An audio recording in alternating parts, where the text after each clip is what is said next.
ഈ 12 വയസ്സ് എന്ന് പറയുന്ന ഒരു കാലഘട്ടം എന്ന് പറയുന്നത് നമുക്കൊരു രാഷ്ട്രീയത്തെ കുറിച്ച് വലിയ ധാരണകൾ ഉണ്ടാകണമെന്നില്ല.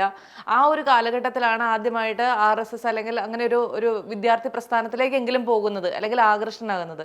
അത് CPMന്റെ അനുഭാവമുള്ള ഒരാള് എങ്ങനെയാ അങ്ങനെ ഒരു അതുമായിട്ട് എൻറ്റയർലി ഡിഫറെന്റ് ആയ മറ്റൊരു രാഷ്ട്രീയത്തിലേക്ക് ആകൃഷ്ടനാകുന്നത്? അല്ല, ഞാൻ 12 വയസ്സാണെങ്കിലും അന്ന് 12 വയസ്സുകാരനാണ് രാഷ്ട്രീയം അറിയില്ല എന്ന് പറയാൻ കഴിയില്ല. കാരണം എൻ്റെ കുടുംബ പശ്ചാത്തലം, എൻ്റെ അച്ഛൻ കമ്മ്യൂണിസ്റ്റ് പാർട്ടിയുടെ CPMന്റെ സജീവമായിട്ടുള്ള ഒരു പ്രവർത്തകനായിരുന്നു.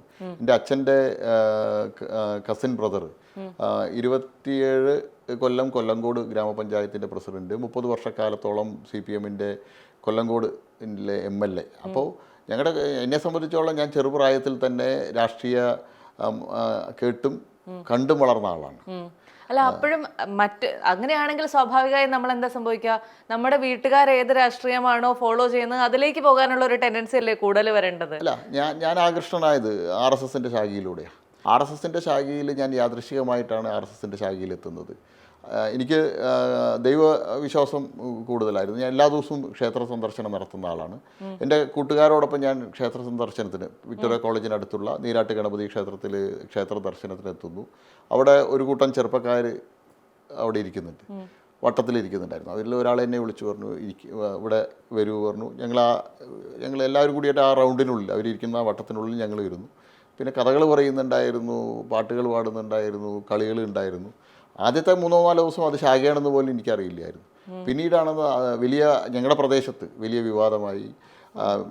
ഒരു കമ്മ്യൂണിസ്റ്റ് ആധിപത്യമുള്ള ഒരു സ്ഥലത്ത് നിന്ന് കുറച്ച് ചെറുപ്പക്കാർ RSSന്റെ ശാഖയിൽ പോന്നു. അന്നത്തെ CPMന്റെ ജില്ലാ സെക്രട്ടറി ആയിട്ടുള്ള ശ്രീ ടി ശിവദാസമേനോൻ അടക്കമുള്ള ആളുകൾ ഇടപെടുന്നു, എല്ലാ ആളുകളെയും വിലക്കുന്നു. പക്ഷേ അന്ന് ശാഖയിൽ പോയാൽ ഞാൻ അത് തുടരുകയാണ്. എൻ്റെ അച്ഛൻ്റെ ബന്ധുക്കളും എല്ലാം ഞാൻ നേരത്തെ സൂചിപ്പിച്ച പോലെ അന്നത്തെ MLA അടക്കമുള്ള ആളുകൾ, കൊല്ലങ്കോട് MLA അടക്കമുള്ള ആളുകൾ അന്ന് അച്ഛനോട് ആവശ്യപ്പെട്ടു മോനെ ശാഖയിലാക്കേണ്ട. പക്ഷെ അച്ഛൻ്റെ നിലപാട് തൻ്റെ വഴി സ്വന്തമായിട്ട് തിരഞ്ഞെടുക്കാൻ മക്കൾക്ക് അവകാശമുണ്ട്. അവരേതാണോ നല്ലതെന്ന് അവർക്ക് തോന്നുന്നത് അത് തിരഞ്ഞെടുത്തോട്ടെ എന്നുള്ളതായിരുന്നു. അച്ഛനൊരു കമ്മ്യൂണിസ്റ്റ് പാർട്ടിയുടെ പ്രവർത്തകനാണെങ്കിലും അച്ഛൻ്റെ നിലപാട് അതായിരുന്നു. അതിനെ തുടർന്ന് ഞാൻ ശാഖയിൽ നിരന്തരമായി പോകാൻ തുടങ്ങി.